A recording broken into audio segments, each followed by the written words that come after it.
Bugun shotlar rejasini moliyaviy natijalar to'g'risidagi hisobotda joylashuvini ko'rib chiqamiz. Avvalgi videomizda aytib o'tganimizdek, shotlar rejasining balansda ishtirok etmagan, ya'ni 90 dan 99 gacha bo'lgan qismi moliyaviy natijalar to'g'risidagi hisobotimizda o'z aksini topadi. Hisobot davri yakuni bo'yicha daromad va xarajat shotlarimiz, ya'ni 90 dan 99 gacha bo'lgan shotlarimizdagi qoldiqlar yopiladi va barchasi 99-yakuniy moliyaviy natija shotimizda jamlanadi.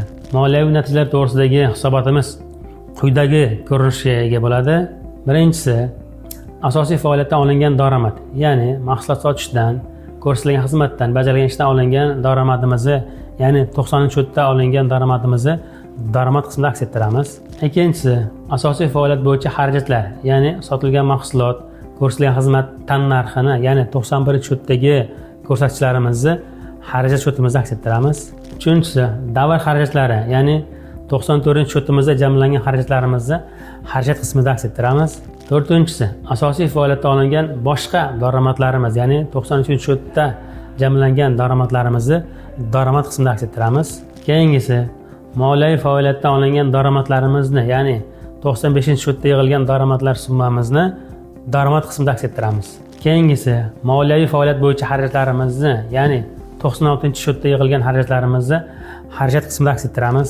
Keyingisi, favqulodda foyda yoki favqulodda zarar, ya'ni ko'zda tutilmagan daromad yoki xarajatlarimizni aks ettiramiz. Bu 97-shotimizda yig'ilgan daromadlar qismini daromadga, xarajatlar qismini xarajatga aks ettiramiz.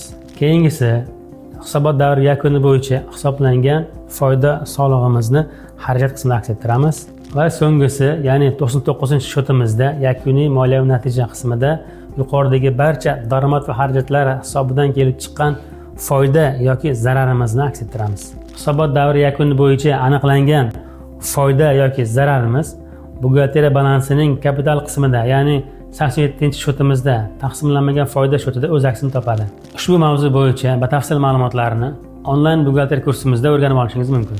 Shu va shu kabi ma'lumotlardan xabardor bo'lishni istasangiz, blogimizga a'zo bo'ling va bizni kuzatib boring.